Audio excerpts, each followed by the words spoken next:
بسم آب وولد ومنفس قدوس أحدو أملاك آمين. يتبارك እግዚአብሔር أملاك أبوينا لذا بصحنا اسكزاتي ساعات قدم كله لعلو كله نبذا ساعات زي أزب صحنا نيبوتاتنا ناي قدوسان أملاك ناتناون أملاك قدوس እግዚአብሔር سمو استخبرن زتمسكنن يخون أما أملاك ولاديت أملاك قدست قدوسان دنجل ماريام سلفصوم أدونتا سلفصوم خبر مسجانا يبصحيا خم أون قدوسان أبوتاتنا قدوسان أديتاتنا بستوهاوم خبر متن كله مسجانا يبصحيو أستفلالي عالم خوينهم زي منفساوي ميديا زي تكتاتلو سدرا እግዚአብሔር ኣብ መስቀል ተሰቂሉ ፍጹም ዝኾነ ሰላሙ ብዝሃበና ብኢየሱስ ክርስቶስ ፍጹም ሰላም ከመይ ትኾኑ ከመይ ትጸንሑ ሰላም እግዚአብሔር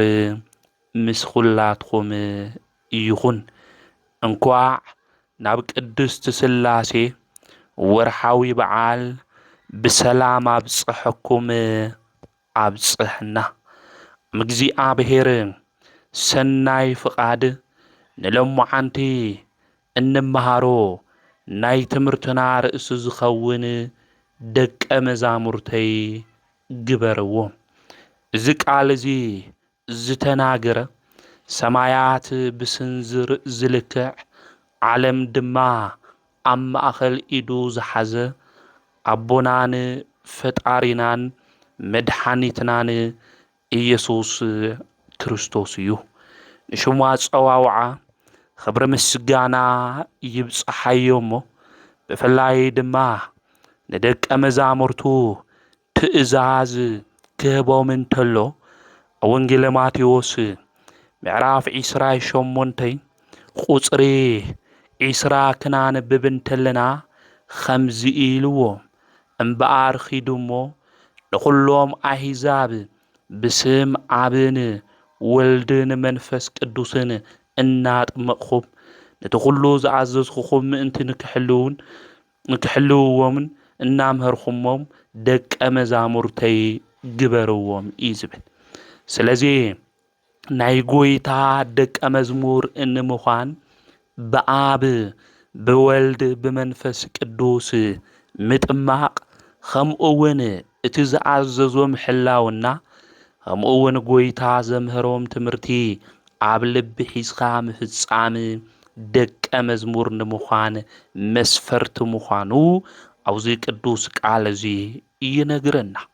ስለዚ ለሙዓንቲ ብኣብ ብወልድ ብመንፈስ ቅዱስ ኣጥምቁ ኢሉ ጎይታ ዝተናገሮ ንሕና ድማ ብቤተ ክርስቲያንና ዕለተ ሸውዓተ ክኾን እንተሎ ኩሉ ሻዕ ናይ ስላሴ በዓል ነኽብር ኢና። ስለዚ ኣብ ወልድ መንፈስ ቅዱስ ስላሴ እዮም፣ ብሽም ሰለስተ እዮም፣ ኣብ ወልድ መንፈስ ቅዱስ ኢልና ንጽውዖም። ስለዚ ክንጥመቕ እንተለና እውን ብስላሴ ሽም ብኣብ ብወልድ ብመንፈስ ቅዱስ ተጠሚቕና ኢና ናይ ስላሴ ደቂ እንኾን ናይ እግዚአብሔር ደቀ መዛሙርቲ እንኾን ማለት እዩ። ስለዚ ኦርቶዶክሳዊት ተዋህዶ ቤተ ክርስቲያን ኩሉ ሻዕ ስለ ቅድስቲ ስላሴ ተምህረና እያ። ብፍላይ ድማ ናይ ቤተ ክርስቲያንና ኣእማደ ምስጢር እንብሎም ሓሙሽተ እዮም። እቲ ናይ መጀመርያ ምስጢረ ስላሴ እዩ። ትመበል ካልኣይ ምስጢረ ስጋዌ እዩ። ትመበል ሳልሳይ ምስጢረ ጥምቀት እዩ። ትመበል ራብዓይ ምስጢረ ቁርባን እዩ። ትመበል ሓምሻይ ምስጢረ ትንሳኤ ሙታን እዩ። ካብቶም ሓሙሽተ ኣእማደ ምስጢር ዝኾኑ ሓደ ዝኾነ ምስጢረ ስላሴ ለሙዓንቲ ክንመሃር ኢና። አምላክና ቅዱስ እግዚአብሔር ኣብ ነገራትና ሁሉ እናኣተወ ንሕና ዘይፈለጥናዮ ዘይተረዳእናዮ ነገር ሁሉ ብመንፈስ ቅዱስ መሪሕነት እናገለጸ ንከምህረና ቅዱስ ፍቃዱ ይሁንልና። ብቤተ ክርስቲያን ኦርቶዶክሳዊት ተዋህዶ ትምህርቲ ትናይ መጀመርያ ናይ ዶጉማ ትምህርቲ ሚስጥረ ስላሴ እዩ። ስለ እግዚአብሔር ቅድምናያ ቤተ ክርስቲያን አቀዲማ እትምህርና እቶም ሓሙሽተ ዓንቶ ዝጠቀስኽዎም አኢማይድ ሚስጥር ክናፋልሶም የብልናይ ክንጽውዖም እኳ እንተለና ሚስጥረ ስላሴ፣ ሚስጥረ ስጋዌ፣ ሚስጥረ ጥምቀት፣ ሚስጥረ ቁርባንና ሚስጥረ ትንሣኤ ሙታን ኢልናይና ክንጽውዖ ዝግመ ምክንያቱ ስለ አምላኽና ቅድምና ከተማርና ስለ አምላኽ ሰብ ምዃን አይንናገር። ስለ አምላኽ ሰብ ምዃን ከተናገርና ድማ ስለ ጥምቀት የንናገር። ስለ ጥምቀት ከተናገርና ድማ ስለ ቁርባን የንናገር። ስለ ቁርባን ከተናገርና ድማ ሓቢርና ዝበላዕናዮ ናይ ክርስቶስ ስግኡን ደሙን ክንሞት አይገብረና ተሞትና እኳ ሕያዋን ኢና ትንሣኤን የናይልና ክንናገር ይንኽእል። ስለዚ ብቤተ ክርስቲያን ትምህርቲ ክንመሃር እንተለና አእማደ ሚስጥር ትናይ መጀመርያ እንመሃሮ ሚስጥረ ስላሴ ና ዶጉማ ሁሉ ዶጉማ ኢልና እውን እንጽውዖ ሚስጥረ ስላሴ እዩ። ንምንታይ እዮም እዚኦም አእማድ ተባሂሎም እንድሕር ኢልና አእማድ ማለት ዓምዲ ማለት እዩ። ዓምዲ ድማ ኣብ ላዕሊ ዘሎ ከምኡ እውን ኣብ ታሕቲ ዘሎ ዘራኽብ ከምኡ እውን ደጋፊ እዩ። እዞም ሚስጥራት እውን ልክዕ ከም ዓምዲ ሰማያዊ ዝኾነ ሚስጥር ምድራውያን ዝኾንና ሰባት ንክንርዳእ ዝገብሩና መራኸቢ ድልድል እዮም። ዓምዲ ገዛ ከም ዘጽንዕ ኩሉ እዞም አእማደ ሚስጥራት እዚኦም ድማ ሃይማኖትና ዘጽንዑልና ትምህርቲ ስለ ዝህቡና እዩ። ስለዚ አእማድ ተባሂሎም ዝተጸውዑ ብዙ እዩ። ካፍቶም አእማደ ሚስጥር ዝበሃሉ ትናይ መጀመርያ ድማ ሚስጥረ ስላሴ እዩ። እዚ ሚስጥረ ስላሴ ትምህርቲ እዚ ክንምልከት እንተለና ብመጀመርታ ስላሴ ማለት እንታይ ማለት እዩ? ስላሴ ማለት ሰለሰ ካብ ልብል ግእዝ ዝተረኸበ ኮይኑ ፍሉይ ሰለስትነት ማለት እዩ። አምሳል ዘይብሉ ሰለስትነት ማለት እዩ። ነዚ እዩ ቅድስት ስላሴ ዝብል ቅድስት ዝብል ቅጽል እውን እንህቦ አምሳል ዘይብሉ ፍሉይ ሰለስትነት ማለት እዩ። ገና ህፃናት እናሃለውና አፍና ክንኸፍት እንተለና ናብ ቤተ ክርስቲያን እውን ክንኸድ እንተለና ናብ ሰንበት ትምህርቲ ቤት እንመሃሮ ትምህርቲ እኮ መንፈጢርኩም ዝብል እዩ። መንፈጢርኩም ክንበሃል እንተለና ስላሴ ክንደይ ይኾኑ? ሓደ ይኾኑ? ሰለስተ ይኾኑ? ሓደ ብምንታይ ይኾኑ? ብመለኮት፣ ብባህሪ፣ ብስልጣን፣ ባገዛዝኣ ዝዓለም እዚ ፈጢሮም ብምሕላፍ ሰለስተስ ብስም በአካል ብግብር እኮ ኢና ንብል። ብስም መኒ ይባሉ? አብ ወልድ መንፈስ ቅዱስ። በአካልስ ንአብ ፍጹም ገጽ እኒኤዎ፣ ፍጹም አካል እኒኤዎ፣ ፍጹም መልክዕ እኒኤዎ። ንወልድ እውን ሃምኡ፣ ንመንፈስ ቅዱስ እውን ሃምኡ። ብግብርስ አብ ወላዲ፣ ወልድ ተወላዲ፣ መንፈስ ቅዱስ ሰራጽ እኮ ኢና ንብል። ኣብ ቤተ ክርስቲያን ክንኸድ እንተለና ኣብ ሰንበት ትምህርቲ ቤት እንመሃሮ ኣቦታት ካህናት እውን ዘምህሩና ናይ መጀመርያ ትምህርቲ እዚ እዩ ወገናተይ። ስለዚ ስለ ስላሴ ክንመሃር እንተለና ፍሉይ ሰለስትነት ምዃኑ አምሳል ዘይብሉ ሰለስትነት ምዃኑ ምፍላጥና ምርዳእ እየድሊ እዩ። ስላሴ ዝብል ቃል ንመጀመርያ ግዜ ዝተጠቐሙ ናብ ኣገልግሎት ድማ ዘምጽእዎ ሊቁ ጠርጡሎስና ቴዎፍሎስ ዘአንጾኪያ እዩ። ብፍላይ ቴዎፍሎስ ዘአንጾኪያ በ169 ዓመተ ምህረት ዝነበረ ቅዱስ አቦ እዩ። ዝቃል ዝተጠቐሙ ነገር ግን ዝቃል ዝንሶም ንመጀመርያ ግዜ ናብ ኣገልግሎት ተጠቒሞሞ ንበል እምበር ናይ ስላሴ ሚስጥር ሓደ ምዃን ሰለስተ ምዃን ድማ ብብሉይ ኪዳን ብዝተፈላለየ መንገዲ እግዚአብሔር እናገለጸ ነይሩ እዩ። ኮይኑ ግና ስላሴ ዝብል ቃል ንመጀመርታ ግዜ ናብ ኣገልግሎት ዝተጠቐሙ ሊቁ ጥርጥሎስና ቴዎፍሎስ ዘአንጾኪያ እዮም። ስለዚ ስላሴ ዝብል ትምህርቲ ጥንታዊ ትምህርቲ ምዃኑ ሓደ ሰባት ስለ ሚስጥረ ስላሴ ክንመሃር እንተለና ኸዚ ንሕና ዘምጻናዮ ትምህርቲ ዝመስሎም ስለ ዘለው እዩ። ስለዚ ስላሴ ማለት ፍሉይ ሰለስትነት ምዃኑ ሓደ ይኾኑ ሰለስተ ይኾኑ ሰለስተ ይኾኑ ሓደ ይኾኑ ማለትና ምዃኑ ምፍላጥና ምርዳእ ኣድላይ እዩ። ሚስጥረ ስላሴ ክንብል እንተለና ሚስተሪ ኦፍ ዘ ትሪኒቲ ማለት ናይ ሓድነትን ሰለስትነትን ሚስጥር ማለት እዩ። ሓደ ብምንታይ ይኾኑ ከምቲ ቅድም ዝበልናዮ ብባህሪ ብህልውና ብመለኮት ብስልጣን ሓደ ይኾኑ። ሰለስተ ብምንታይ ይኾኑ ብስም ብኣካል ብግብሪ። እዚ ፍሉይ ሰለስትነት ረቂቕ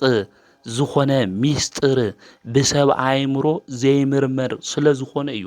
ቤተ ክርስቲያን እውን ሚስጥር እዩ ኢላ እተምህረና። ስለዚ ሓደ ኣምላክ ኢልና ንኣምን። ከምዚ ክንብል እንተለና ሓደ ትብሉ ሰለስተ ትብሉ ሰለስተ ትብሉ ሓደ ትብሉ እዚ ኸመ እዩ ሰለስተ ኣማልክቲ ክኾን ኣይኽእል ዶ ዝብሉ ሰባት እኒአው እዮም። ቤተ ክርስቲያን ድማ ክተምህረና እንተላ ንዓና ብዝርድአና መጠን ምሳሌ ጌራ ስለ ስላሴ ትነግረና እያ። ምሳሌ ጌራ ስለ ሚስጥረ ስላሴ ካብታ ርድአና እታ ሓደ ድማ ፀሓይ እዩ። በመሰረቱ ሓደ ነገር ክምሰል እንተሎ ንዝኾነ ነገር እሱ ኮይኑ እዩ ማለት ይኾነ ግንዛቤ ንክህልወና ከምኡ እውን ንሕና ሰባት ምእንቲ ንክርድአና እዩ። ሙሉእ ብሙሉእ እንድሕርቲ ዝምሰሎ ነገር ባዕሉ እንድሕር ኮይኑ ምሳሌ እየድሉ ማለት ንኣብነት ፀሓይ ንስላሴ ምሳሌ ጌርና ክነቅርባ እንተለና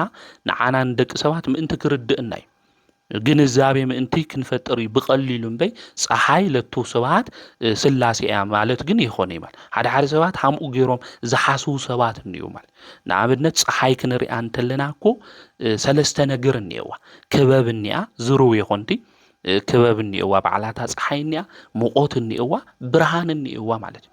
ነገር ግን ንጉሆ ኸይድና ፀሓይ ክትወፅእ እንተላ ሰለስተ ነገር እኒአዋ እሞ ፀሓያ ተወፂኦም እኮ ይንብል እንታይ ኢና ንብል ፀሓይ ወፂኣ ኢልና ኢና።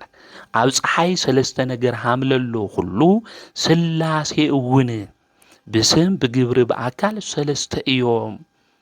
ነገር ግን ሓደ ኣምላክ ሓደ ፈጣሪ ኢልና ነምልኽ ንኣምን ኢና። ስለዚ ሓንቲ ፀሓይ ወፂኣ ኢልና ከም ንናገር ኩሉ ፀሓይ ግን ሰለስተ ነገር እኒአዋ ሃም ዝኾነ ኩሉ ንሕና እውን ሚስጥረ ስላሴ ተናርድእ ክንናገር እንተለና ብዙ ምዃኑ ክንፈልጦና ክንርድኦ ይግብአና። ናይ ክርስትና ደጉማ ወይ ከዓ መሰረተ እምነት በሚስጥረ ስላሴ ዝተመስረተ እዩ። ሚስጥረ ስላሴ ናይ እምነትና ዓምዲ እዩ። ኣብ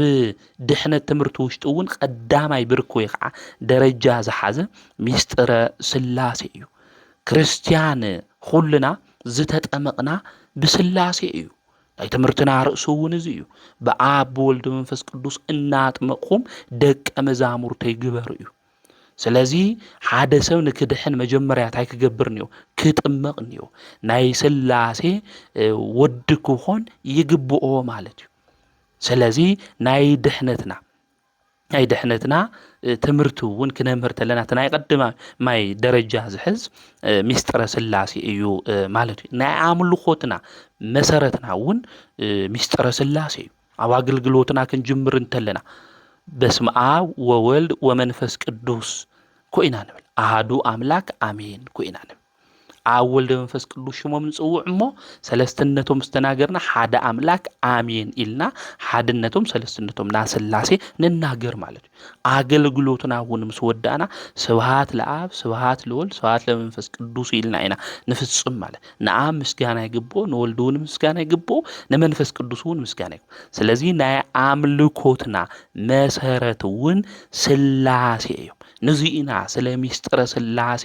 እንመሃር ቤተ ክርስቲያን እውን ኣብ መጀመርያ ደረጃ ጌራ ኣብ ኣእማደ ሚስጥር እታምህርና እትነግረና ነዚ ምዃኑ ምፍላጥና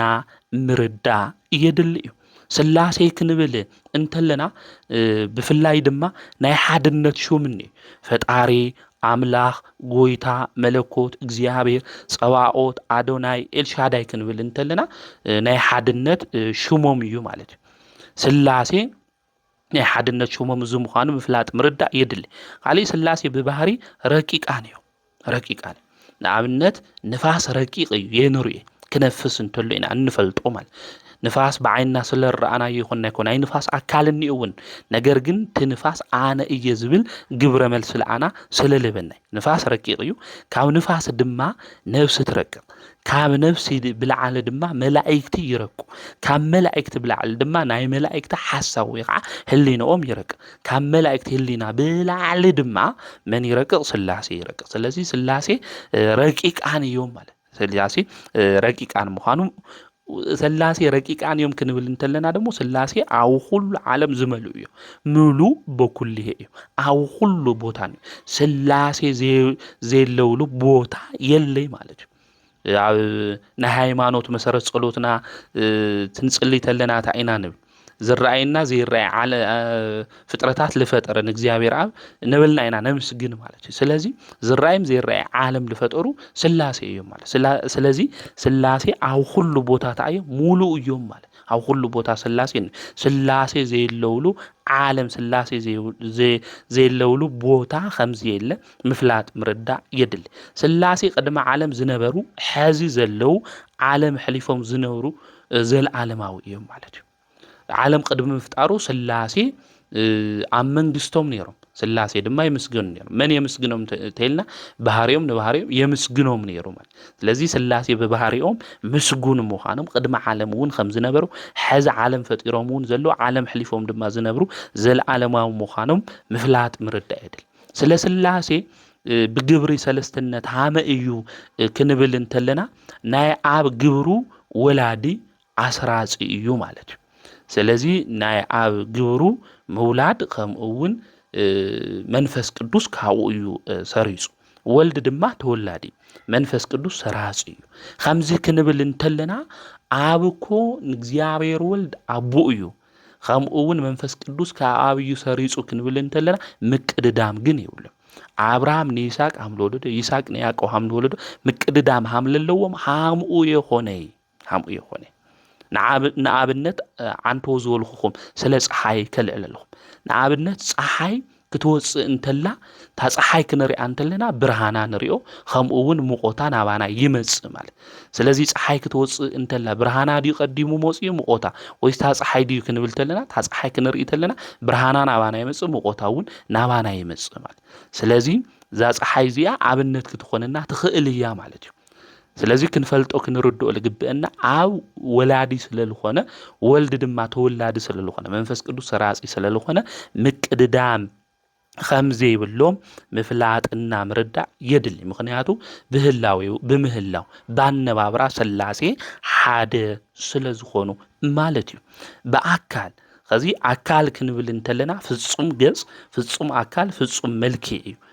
ንአብ ፍጹም ገጽ እንይዎ ፍጹም አካል ፍጹም መልክዕ እንይዎ ንወልዱውን ሃሙ ንመንፈስ ቅዱስውን ሃሙ ማለት እዩ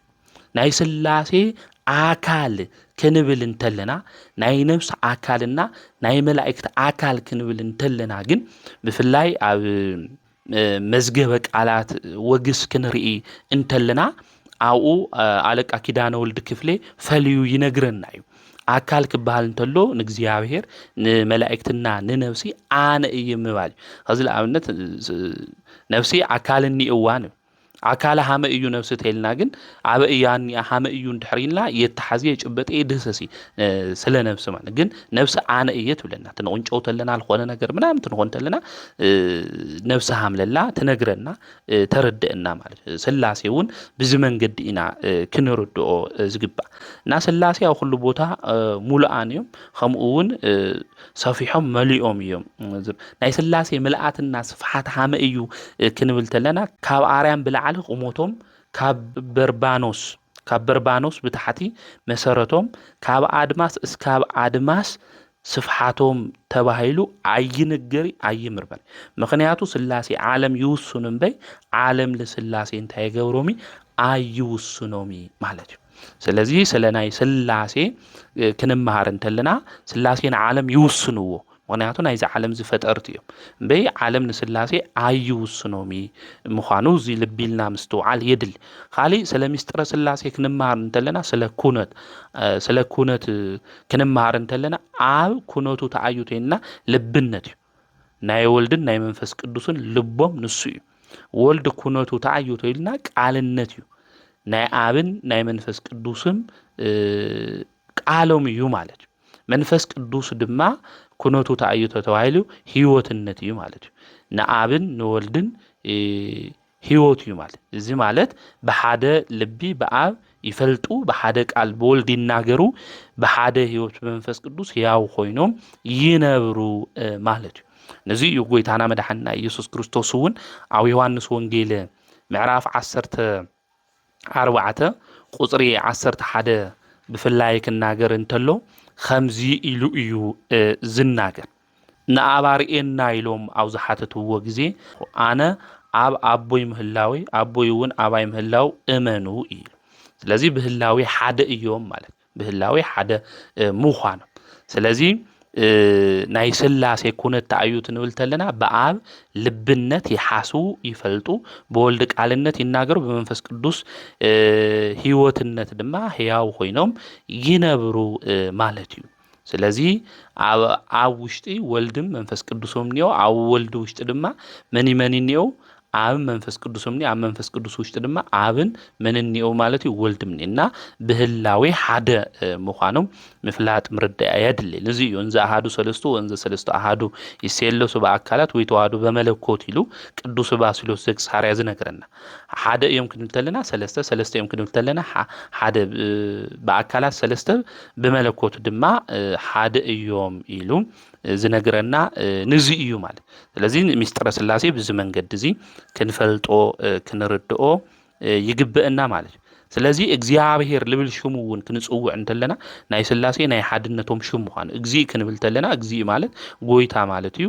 ኢየሱስ ክርስቶስ ኣብ ልብልኒዮ ኣብ ባዕሉ እዩ ሄር ልብል ድማ የዋህ ርግቢ ሃም ርግቢ የዋህ ልኾነ ብርግብ አምሳል ድማ ለወረደ መንፈስ ቅዱስ ስለዚ እግዚአብሔር ክንብል ተለና ናይ ስላሴ ናይ ሓድነቶም ሽሙ ኾኑ ክንፈልጥ ክንርዳእ ይግብአና እግዚአብሔር ክንብል ተለና ኣብ ወልድ መንፈስ ቅዱስ ንብለና ምዃንና ናይ ሓድነት ሽሞም ምዃኖም እውን ምፍላጥ ምርዳእ የድሊ ብፍላይ ድማ ኣብ ብሉይ ኪዳን እግዚአብሔር ብልተፈላለየ መንገዲ ሓድነቱ ሰለስትነቱ ምስጢረ ስላሴ እግዚአብሔር ገሊጹ እዩ ንኣብነት እግዚአብሔር ሰብ ክፈጥር እንተሎ ኣብ ኦሪት ዘፍጥረት ምዕራፍ 1 ቁጽሪ 26 ክናነብብ እንተለና ንግበር ሰብ በአርአያነ ወበአምሳሊነ እግዚአብሔር ክናገር ተሎ እግዚአብሔር ከም ዝበለ ሰብ በአርአያና በአምሳልና ታይ ንግበር ንፍጠር ኢሉ እግዚአብሔር ትብል ተሎ ሓድነቱ ንፍጠር ክብል እንተሎ ድማ ካብ ሓደ ብልዓል እዩ ንፍጠር ማለት ለሓደ ይኾነ እዚ ድማ ካብ ሓደ ብልዓል ምዃኑ ድማ ሰለስትነቱ ምዃኑ ይነግረና እግዚአብሔር ንደቂ ሰባት ቃል ኪዳን ክህብ እንተሎ ኣብዛ ኦሪት ዘፍጥረት ምዕራፍ 3 ቁጽሪ 22 ከምዚ ይብል እግዚአብሔር አምላኽ ድማ እነሆ አዳም ጽቡቁን ክፉኡን ብምፍላጥ ካባና ከም ሓደ ኾነ እዩ እግዚአብሔር ልብል ናይ ሓድነቱ ሽም እዩ ኢልና ናይ ስላሴ ማለት እግዚአብሔር ክብል ተሎ ሓድነቱ ከምኡውን ከማና ከም ሓደ ኾነ ከማና ከም ሓደ ኾነ ትብል ተሎ ድማ ካብ ክልተ ብልዓሊ ሰለስትነቱ ማለት እዩ ከምኡውን ብፍላይ አውዚ ኣብ ምድሪ ሰባት ክንበዝሕ እንተለና ኣብ ልዕሊ እግዚአብሔር ብሓደ ቋንቋ ኢና ንናገር ነርና ንምብራቅ አቢልና ክንጓዓዝ እንተለና ኣብ ምድሪ ሰናኦር ጎልጎል ረኺቦም ብፍላይ ኣብቲ ዘመን እሱ ዝነበሩ ሰባት ንዑ ጡብ ንስራሕ እሞ ብሓውን ጥወሶ ተባሃሉ እቲ ጡብ ድማ ክንድእም ንኾነ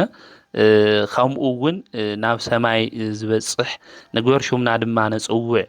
ኢሎም ኣብቲ ግዜ እሱ ህንጻ ምስርሖም ይኾነ ይትኽፍኣት ናይ ልቦም ምኽፍኣት ግን እንታይ እዩ እግዚኣብሔር ንረኽቦ ኢና ኢሎም ኣብቲ ላዕሊ ትኾን ተሎ ጦር ላብ ላዕሊ ትልእኽ ተሎ ሰይጣን ድማ ደም ነቐበ እዩ ልልእኸሎም ነይሩ ስለዚ ኣብ እግዚኣብሔር ወቂዕናዮ እግዚኣብሔር ኣብ ወቂዕናዮ እግዚኣብሔር ወልዲ ወቂዕናዮ እግዚኣብሔር መንፈስ ቅዱስ ነበሉ ኣብ ልዕሊ እግዚኣብሔር ልዕምፁ ናይ ክፍኣት ሓሳብ እዩ ኣብዚ ግዜ እዚ ነይርዎም ማለት እቲ ህንፃ ይኾነ እቲ ዓብዪ ፀገም እግዚኣብሔር እውን ልሕዘኖ ክወርድ ልገበሮ እቲ ዝሰርሕዎ ግንቢ ድማ እግዚኣብሔር ክርኢ ከም ዝወረደ እንሆ እግዚኣብሔር ድማ እንታይ በለ ቋንቋኦም ንዞም ህዝቢ እዚኦም ክንደባልቆ እኒአና ናቲ ሓደ ቋንቋ እቲ ሓደ ቋንቋ እንታይ ክኾን ልከይስማዕምዑ ክንገብሮም እኒአና ኢሉ እግዚኣብሔር ማለት ስለዚ እግዚኣብሔር ንዑ ንውረድ እሞ ቋንቋኦም እንታይ ንግበሮ ነደባልቆ ኢሉ እግዚኣብሔር ተናጊሩ ኣብዛ ኦሪት ዘፍጥረት ምዕራፍ 11 ካብ ቁጥሪ 6 እስካብ 8 ክናንብብ ተለና ማለት እዩ ክልተ ተትኾኑ ንዓ ንውረድ እዮም ክበሃሉ ነይሩ ነገር ግን ንዑ ንውረድ እዩ ኢሉ ስለዚ እዚ ካብ ክልተ ብላዕሊ ምዃኑ ይነግረና ማለት እዩ ስለዚ ምስጢረ ስላሴ ብጋዲ የተገለጸ ነይሩ ብብሉይ ኪዳን ብፍላይ ኣብ ብሉይ ኪዳን ዝነበሩ ሰባት ብኣምልኮተ ጣዖት ልቦም ለተተሓዘ ዝነበሩ ሰባት እዮም ብፍላይ ናይ እስራኤላውያን ታሪክ ኣብ ኦሪት ዘፀአት እውን ክነንብብ እንተለና ሓደ እግዚኣብሔር ጥራሕ ኢሎም ይኾን እኮ ለምልኹ ነይሮም ብዙሕ ኣማልክት እኒአውና እዮም ልብሉ ነይሮም ኣምላኽካ እግዚኣብሔር ሓደ እዩ ነበለ እውን ዝናገር ቅዱስ መጽሓፍ ኣብና ኦሪት መጽሓፍ ቅዱስ ሙሴ ዝፀሓፎ እውን ልዙ እዩ ማለት እዩ ስለዚ እስራኤላውያን ብኣምልኮተ ጣዖት ወይም በአማልክት ብምምላኽ ልቦም ዝውሰድ ሰባት እዮም ነይሮም ስለዚ እግዚአብሔር ሓደ አምላክ እየ ነገር ግን ሰለስተ አካላት ድማ እኒአኒ ሰለስተ ግብር እኒአኒ ተትብል በቃ ሰለስተ አማልክት እዮም ኢሎም ለምምላኽ እዮም ክኸዱ ነይሮም ሃምዚ ልከ ይኾን ግን አምላኽና ቅዱስ እግዚአብሔር ብብሉይ ኪዳን ብልተፈላለየ መንገዲ ሓድነቱ ሰለስትነቱ እዩ ልገልጽ ነይሩ ብዚ መንገዲ ስለዚ ኣብ ህንፃ ባቢሎን እንሪኦ ንዑ ንውረድ ማለት ካብ ክልተ ብላዕሊ ምዃኑ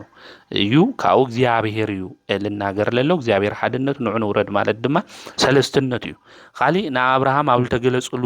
ግዜ እዩ ኣብዚ ኣብ ኦሪት ዘፍጥረት ምዕራፍ 18 ክናንብብ እንተለና ኣብ መምሬ ኣድባር ኮይኑ ብቀትሪ ኣብርሃም ጋሻ ብምቕባል እዩ ዝፍለጥ ኣብኦም መምሬ ኮይኑ እግዚአብሔር ተገለጸሉ ይልብል አንቱ ቋሐቢል ድማ ሰለስተ ሰባት ኣብ ቅድሚኡ ደው ኢሉ ኣብርሃም ረአየ ይልብል እግዚአብሔር ተገለጸሉ ኢሉ እግዚአብሔር ሓድነቱ ሰለስተ ሰባት ኣብ ቅድሚኡ ድማ ነበሩ ኢሉ ሰለስትነቱ እዩ ክቅበሎም ድማ ናብኦም ኸደ ፍግም ኢሉ ድማ ኣብርሃም ሰገደሎም ንስላሴ ምስጋን ናይ ኣምልኮት ስግደት ስለልግባእ እዩ ከምኡ እውን ኣብርሃም እንታይ ይብል ቤዛኻ ንባርያኻ ከይተሓልፈኒ ልምነካ ኣለኹ ቁሩብ ማይ ከምጽልኹም እሞ ኣእጋርኹም ተሓጺብኹም ኣብ ትሕቲ እዛኦም እዕርፉ ይብል ኣብርሃም ኣቀዲሙ ክናገር ልባርያኻ ይትሕለፈኒ ኢሉ ሓድነቶም ቁሩብ ማይ ከምጽልኹም ኣእጋርኹም ክሓጽብኩም ኢሉ ድማ ሰለስትነቶም እዩ ተናጊሩ ኣብርሃም ድማ ሓጺብዎም ተሸኪምዎም ክኸድ እንተሎ ሰለስቲኦም ብሓደ ሃምልኸዱ ስለዚ አውዚ ተንምልከት ተለና ሚስጥረ ስላሴ ብልተወሰነ መልክዑ ሓድነቶም ሰለስትነቶም ኣብርሃም ግዛት ኣይገረም ስላሴ ገሊጾም ሰለስተ አካል ምዃኖም ስላሴ አውዚ ገሊጾም ሰለስተ አረጋውያን ኮይኖም ንኣብርሃም ግዛውን መጽዮም ካሊ ኣብ ብሉይ ኪዳን እንሪኦ ስለ ሚስጥረ ስላሴ ሰለስትነት ሓድነት ምስክር ነቢያት እዩ ብፍላይ ኣቦታትና ነቢያት ብልተፈላለየ መንገዲ እግዚአብሔር ከናግሮም እንተሎ ብሓድነቱ ሰለስትነቱ ናይ እግዚአብሔር ነገር ይገልጹ ነይሩ ኣብዚ ኦሪት ዘጸአት ምዕራፍ 3 ቁጥሪ 6 ክናንብብ ተለና ኣነ አምላኽ አብርሃም አምላኽ ይስሐቅ አምላኽ ያዕቆብ እግዚአብሔር እዩ እግዚአብሔር ሓድነቱ አምላክ ኢሉ ሰለስተ ግዜ ምንጋሩ ድማ ሰለስትነቱ ምዃኑ እዩ ከምኡውን ኣብ መዝሙረ ዳዊት መዝሙር 32 ቁጥሪ 6 ኣብ ትንቢተ ኢሳይያስ ምዕራፍ 6 ቁጥር ሓደ እውን ቅዱስ እግዚአብሔር ቅዱስ ማለት ሰለስትነቱ እግዚአብሔር ማለት ድማ ሓድነቱ ምዃኑን ይነግረና የረድአና እና ብሉይ ኪዳን ብግልጺ ብጋዲ ስላሴ ልተገለጹሉ የነበረ ነገር ግን ብልተፈላለየ መንገዲ እግዚአብሔር ሰለስትነቱ ሓድነቱ ግን እንታይ ገይሩ ገሊጹ እዩ ብፍላይ ናይ ስላሴ ሚስጥር ብጋዲ ሓድነቱ ሰለስትነቱ ልተገለጸ ምንታይ እዩ ተልና ኣብ ሓድሽ ኪዳን بحدش كده إن إخواتي حدنة سلستنته مستر سلاسي بجلس تجليسه يقعد تجاهيدو ብምስጢረ ስጋዊ አምላክ ሰብ ብምዃኑውን ተገሊጹ እዩ ማለት ለአብነት ኣብ ብስራት ግዜ አውዚ ኣብ ሉቃስ ወንጌል ምዕራፍ 1 ቁጥሪ 35 ክናንብብ እንተለና ናይ ስላሴ ሰለስትነት ይነግረና ይርድእና እዩ ብፍላይ መልአኩ ቅዱስ ገብርኤል ላም ቤትና ናብ ቅድስተ ቅዱሳን ናብ ድንግል ማርያም ተላኢኹ ከብስራ እንተሎ ዝተናገሮ ቃል ከምዚ ዝብል እዩ ኣብ ቁጥሪ 35 መንፈስ ቅዱስ ናባኺ ክመጽእ እዩ ኃይሉ ልዑል እግዚአብሔርን ክጽልለክ እዩ ስለዚ እቲ ከባኺ ዝውለድ ቅዱስ እግዚአብሔር ወዲ እግዚአብሔር ክበሃል እዩ ኢሉ ተናጊሩ መንፈስ ቅዱስ ኢሉ ተናጊሩ ኃይሉ ልዑል እግዚአብሔር ክጽልለክ እዩ ኢሉ ተናጊሩ ካብ ዝውለድ ድማ ወዲ እግዚአብሔር ምዃኑ ተናጊሩ ማለት ስለዚ ኣብ ወልደ መንፈስ ቅዱስ አውዚ ኣብ ብስራት ግዜ ናይ ስላሴ ሰለስትነት ተገሊጹ እዩ በመቀጻል ኣብ ጥምቀት ግዜ እዩ ኣብ ማቴዎስ ወንጌል ምዕራፍ 3 ቁጥሪ 16 ክናንብብ እንተለና እግዚአብሔር ወልድ ኢየሱስ ክርስቶስ ብስጋ ማርያም ተገሊጹ ናብዚ ዓለም እዚ ምስ መጸ ብእደ ዮሐንስ መጥምቅ ክጥመቅ እንተሎ እግዚአብሔር ወልድ አኡ ክጥመቅ ተሎ እግዚአብሔር መንፈስ ቅዱስ ድማ ብርግብ አምሳል መጽኡ እዩ እግዚአብሔር አብ ድማ ዝፈትዎ ወደይ ንሱ እዩ ኢሉ ድማ ተናጊሩ እዩ ማለት ስለዚህ ብግልጽ ምስጢረ ስላሴ ለተገለጸ አውዚ አብ ጥምቀተ ኢየሱስ ክርስቶስ እዩ ወይታና መድኃኒትና ኢየሱስ ክርስቶስ ክጥመቅ እንተሎ እዩ ኦርቶዶክሳዊት ተዋህዶ ቤተክርስቲያን እውን ነዚ አብነት ጌራ ስለ ምስጢረ ስላሴ ተነግረና ተምህረና እያ ማለት እዩ ኢየሱስ ምስተጠመቀ ሽዑ ካማይ ወፀ እንሆ ከዓ ሰማይ ተኸፈተ መንፈስ እግዚአብሔር ድማ ከም ርግቢ ወረደ ኢሉ መንፈስ ቅዱስ ኣብ ልዕልዩ እንትቕመጥ ረአየ እንሆ ድማ ብኡዝ ተሓጎስኩስ ፎቶ ወደይ እዚ እዩ ዝብል ድምጽ ድማ ካብ ሰማይ መጽ እዚ ተናገረ ድማ እግዚአብሔር አብ እዩ ማለት እዩ ምክንያቱ እግዚአብሔር አብ እግዚአብሔር ወልድ እንታይ አቡ እዩ ቅድመ ዓለም ምፍጣሩ እግዚአብሔር አብ እግዚአብሔር ወልድ ወሊዱ ወይ ስለ እግዚአብሔር ወልድ ልደታት ክልተ ልደታት ኢና ንአምን ቅድመ ዓለም ብዜካ እኖ ካብ አቦ ጥራሕ ድህረ ዓለም ድማ ብዜካ አቦ ካብነ ጥራሕ ተወሊድ ይልና ቤተክርስቲያንና ክልተ ልደታት ስለ ኢየሱስ ክርስቶስ ተአምን ያ ተምህረና ያ ስለዚህ ብኡዝ ተሓጎስኩስ ፎቶ ወደይ እዚ እዩ ሞ ሰምዑ ወልብል ድምጽ መጽዩ ይልብል እዚ አቦ እግዚአብሔር አብ ምዃኑ አብ ወላዲ ምዃኑ ቅድም እውን ርኢና ኢና ግብሩ አቦ ምዃኑ ተመልኪና ስለዚህ ምስጢረ ስላሴ በሐዱሽ ኪዳን ብገሃድል ተገለጸ አብ ጥምቀት ጊዜ በአካል ሰለስተ ምዃኖም እውን አውዚ በመንፈስ ቅዱስ ብርግብ አምሳል ክመጽተሎ እግዚአብሔር ወልድ ክጥመቅተሎ እግዚአብሔር አብ ድማ ክናገር እንተሎ አካል ማለት አነ እየልብል ለስላሴ ለመላእክትና ለነፍስ ልብል አንተውን ተመልኪትና ኢና ማለት ካሊ ኣብ ደብረ ታቦር ያ ማቴዎስ ወንጌል ምዕራፍ 17 ከቁጥር 1 ጀሚርና እስከ 10 ክነንብብ ተለና ኢየሱስ ክርስቶስ ቶም ናይ ምስጢር ሐዋርያት እንብሎ ሒዝዎም ላብ ደብረ ታቦር ትኸድ እንተሎ ኣብ ደብረ ታቦር ድማ ምስጢረ መለኮቱ ገሊጹ እዩ ንሓሳ 13 ብስፍሓት ብዛዕባ እዚ ተማሂርና ኢና እና ግርማ መለኮቱ ክገልጽ እንተሎ ናይ ስላሴ ሓድነቶም ሰለስትነቶም አው ተገሊጹ እዩ ማለት ተገሊጹ እዩ አው ምልካት ምርአይ ንኽእል ኢና ካሊ ሐዋርያት ልተልእኮ አምላኽና ንሱ ተልእኮ ክዎም እንተሎ ናይ ትምህርትና ርእሱውን ልግበርናዮ በአብ በወልድ መንፈስ ቅዱስ እናጥመቅኩም ደቀ መዛሙርተይ ግበርዎም ናይ ስም ሰለስትነት ለአብነት አብ ወልድ ኢልና ይንጽውዕ ወልድ እውን አብ ኢልና ይንጽውዕ መንፈስ ቅዱስ አብ ኢልና ይንጽውዕ ወይ መንፈስ ቅዱስ ወልድ ኢልና ይንጽውዕ አብ ኢልና ይንጽውዕ ወልድ እውን ወልድ ኢልና ይንጽውዕ መንፈስ ቅዱስ እውን መንፈስ ቅዱስ እግዚአብሔር አብ እግዚአብሔር ወልድ እግዚአብሔር መንፈስ ቅዱስ እግዚአብሔር አብ ንብሎ አቦ ኢልና እውን ንጽውዕ እግዚአብሔር ወልድ ድማ ብስጋዊ ናውዛ ዓለም ዝምስመጸ ኢየሱስ ክርስቶስ አማኑኤል መድኃኔ ዓለም ልብል ሹም ንዮ ብኡ ንጽውዕ ኢና እግዚአብሔር መንፈስ ቅዱስ ድማ ጰራቅሊጦስ መንፈስ ጽድቅ እናበልና ንጽውዖ ኢና ማለት ስለዚ ንሓደ ሹም ልተሓደ ሹም ድማ ልተሓደ ክንብ ይንኽእል ምክንያቱ ሹሙ እንድሕር ነፋልሶ ኮይኑ ኮይና ግብሩ እንታይ ይኾን እዩ ይፋለስ እዩ ማለት እዩ እግዚአብሔር አብ ወልዲልና እንድሕር ፀዊዕና ይኾንና ትግብሪ አብ ወላዲት ንብል ተለና ናይ ወልዲ ሹም ትንቦ ተለና ትግብሪ እውን ስለልፋለስ ሹም እግዚአብሔር አብ እግዚአብሔር ወልድ እግዚአብሔር ወልድ እግዚአብሔር መንፈስ ቅዱስ ክንህብ ሃምለ ንኽእል ምፍላጥና ምርዳእ ይግበአና ስለዚ አውዚ ናይ ሹም ሰለስተነት ይናገር በአብ በወልድ መንፈስ ቅዱስ እናጥመቕኩም ደቀ መዛሙርተይ ግበርዎም ኢሉ ክናገር በሐዋርያት አንደበት እውን አውዚ ኣብ ካልኣይ ቆሮንጦስ ቅዱስ ጳውሎስ ብፍላይ መልእኽቱን ናይ ቆሮንጦስ ሰባት ክጽሕፈሎም እንተሎ ኣብ ምዕራፍ 13 ኣብቲ ናይ መወዳእታ ማለት እዩ ቁጥሪ 14 ክናገር እንተሎ ከምዚ ኢሉ እዩ ዝናገሮ ጸጋ ጎይታ ኢየሱስ ክርስቶስን ፍቕሪ እግዚአብሔር አብን ሕብረት መንፈስ ቅዱስን ምስ ሁላትኩም ይኹን ይዝብል ጸጋ መን ጎይታ ኢየሱስ ክርስቶስ ናይ ኢየሱስ ክርስቶስ ጸጋ ምስ ሁላትና ይኹን ፍቕሪ እግዚአብሔር አብን ናይ እግዚአብሔር አብ ፍቕሪ ድማ ምስ ሁላትና ይኹን ዓለም ስቕ ኢሉ ፈትዩ ሓደ ወዱስ ካብ ልብ ዓለም ስቕ ኢሉ ፈትዩ ተባሂሉ ዝነገረና ወንጌላዊ እውን ለዚ ሕብረት መንፈስ ቅዱስ ምስ ሁላትና ይኹን አሜን ኢሉ እዩ ልናገር ማለት ስለዚ እግዚአብሔር ወልድ እግዚአብሔር አብ እግዚአብሔር መንፈስ ቅዱስ አውዚ ተጠቂሶም ንረኽቦም ኢና ከምኡ እውን ኣብ ቀዳማይ ዮሐንስ ምዕራፍ 5 ቁጥሪ 7 እውን ብናይ ግዕዝ ኣብ ወልድ መንፈስ ቅዱስ ተዋሂሉ ተጠቂሶ ንረክብ ኢና ካሊ ኣብ ራእይ ዮሐንስ ምዕራፍ 14 ቁጥሪ 1 ክናንብብ እንተለና ብፍላይ ኣብ ገጽ ልቦኖም ስም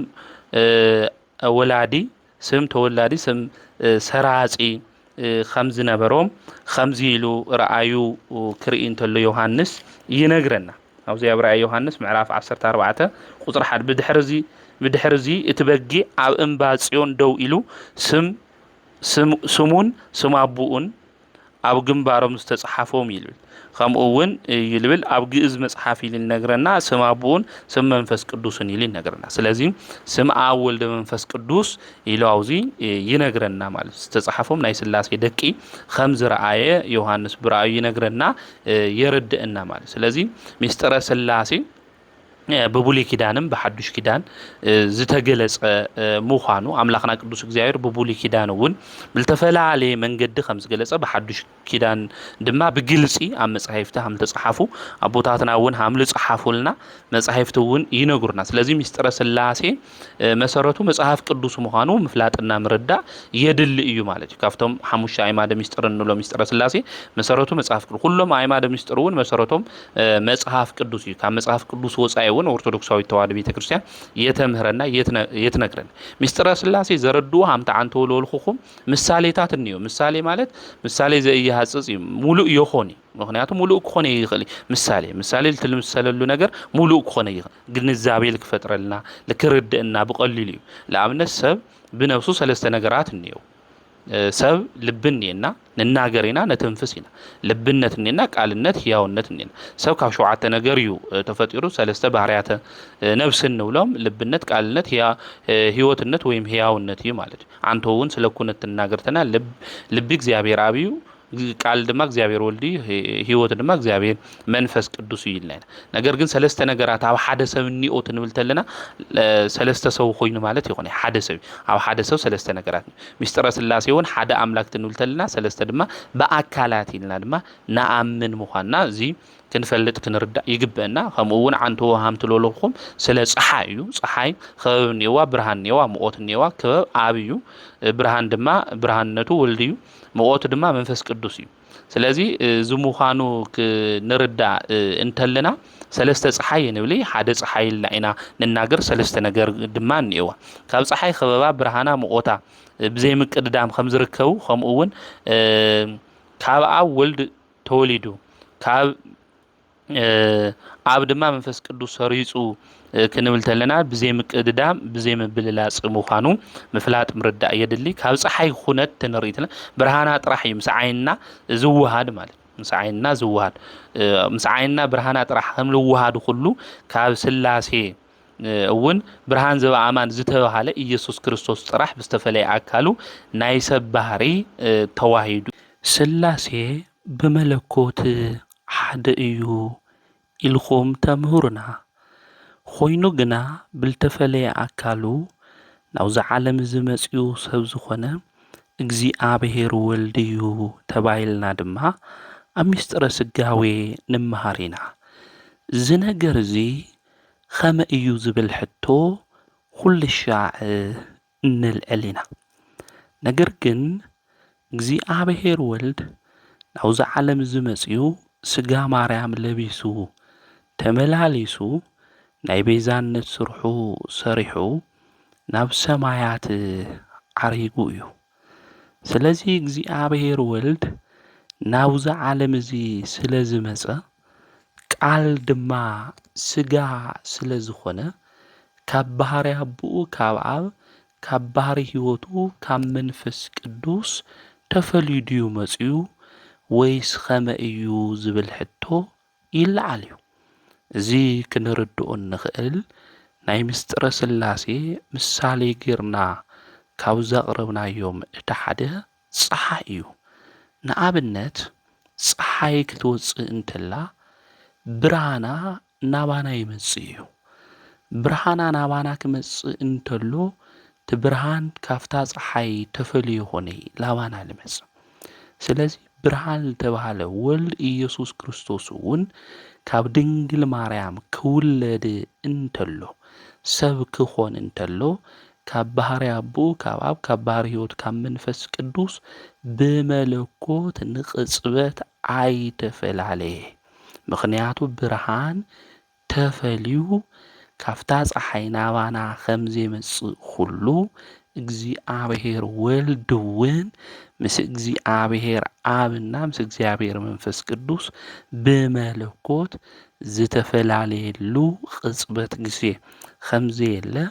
ምፍላጥና ምርዳእ የድሊ ከመይ ኢሉማ ሰብ ኮይኑ ክንብል እንተለና ካሊእ ኣብነት ክውስኸልኩም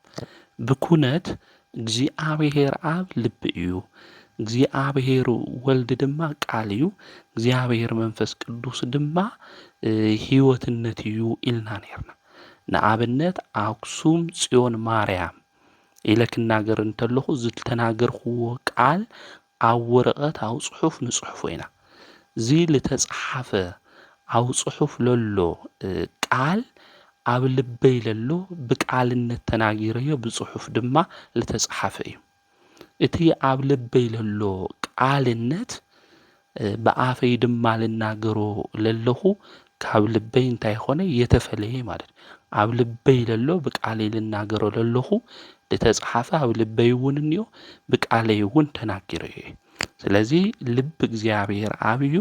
ቃል ድማ እግዚኣብሔር ወልድ እዩ ስለዚ እግዚኣብሔር ኣብና እግዚኣብሔር ወልድ ኣይፈላለዩ ተፈላለዩሉ ግዜ የለይ ክንብል ተለና ብዙ እዩ ነገር ግን ኣብቲ ወረቐት ዝተጻሓፈ እንታይ እዩ ትቃለ እዩ ማለት እዩ ትቃለ ኣብቲ ወረቐት ተጻሒፉ እምበይ ልበይ መጽኡ ኣብ ልበይ ለሎ ዝርግፍ ኢሉ ኣብቲ ወረቐት የተጻሓፈ እዩ ስለዚ ሰብ ልኾነ ብልተፈለየ ኣካሉ ቃል ዝተባሃለ እግዚኣብሔር ወልድ እምበይ እግዚኣብሔር ኣብ እግዚኣብሔር መንፈስ ቅዱስ ሓምለ ይኾኑ ብዚ ክንርድኦ ክንፈልጦ ይግበአና እግዚኣብሔር ወልድ ካብ እግዚኣብሔር ኣብ ሓሜሉ ተወሊዱ እንድሕሪልና እዚ የንፈልጦ እዩ ማለት እዩ ሓሜሉ ሃም ተወለደ ብኣይምሮና ተመራሚርና ክንበጽሖ ክንፈልጦ ሃምለ ንኽእል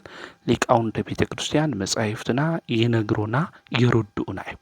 ዝሃመ እዩ እንድሕሪልና ኣብ ልብና ለሎ ነገር ላብ ወረቐት ብቃል ተናጊርና ክንጽሕፎ እንተለና ሃሜሉ እዩ ተጻሒፉ ላፍቲ ወረቐት ክንብል እንተለና ክንፈልጦ ይንኽእል ስለዚ እግዚኣብሔር ወልድ ካብ እግዚኣብሔር ኣብ ሃሜሉ እዩ ተወሊዱ ክንብል እንተለና እዚ ክንፈልጦ ክንምርምሮ ይንኽእል እጹብ ድንቅ ኢልና ጥራሕ ከነምስግን ከምኡ እውን ክነድንቕ እዩ ልግብአና ብዚ መንገዲ እዚ ምስጢረ ሥላሴ ቤተ ክርስቲያን ተምህረና ተነግረና እያ ማለት እዩ ስለዚ ሥላሴ ናይዚ ዓለም እዚ ፈጠርቲ ንሶም እዮም ናይዚ ዓለም እዚ መገብቲ ንሶም ናይዚ ዓለም እዚ መሰረት ንሶም እዮም ናይዚ ዓለም እዚ መወዳእታ እውን ንሶም ምዃኖም ምፍላጥና ምርዳእ እዩ ለድሊ ሥላሴ ነታ ዝፈጠርዋ ንእሽተይ ፍጥረት እኳ ምግባ የዳልው እዮም ዘይርስዑ ፍጥረታቶም ለይርስዑ እዮም ማለት እዩ ስለዚ ስላሴን ፍጥረቱ ለይርስ አምላክ እንድሕር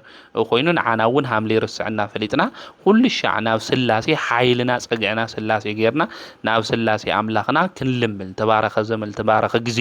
ስላሴ ልክውና ናብኦም ክንጽሊ ይግበና ሚስጥረ ስላሴ ብጣዕሚ ሰፊሕ እዩ ናይ ትሪኒቲ ትምህርቲ ብጣዕሚ ሰፊሕ ትምህርቲ እዩ ነገር ግን ብሓፂሩ ሚስጥረ ስላሴ እዚ ይመስል ብዚ መንገዲ እዚ ናይ ሚስጥረ ስላሴ ኣብ መጻሕፍቲ ተጻሓፉ ኣቦታትና ለምሆሩና ትምህርቲ እዚ እና ናይ አምልኮትና መሰረቱ ንሶም እዮም ንስላሴ ኢና ነምልኽ ዘምሃረና ዝገሰጸና ናይ አቦታትና አምላክ ቅዱስ እግዚአብሔር ስሙ ዝተኸበረን ዝተመስገነን ይኹን ወስብሐት ለእግዚአብሔር ወወላዲቱ ድንግል ወለመስቀሉ ክቡር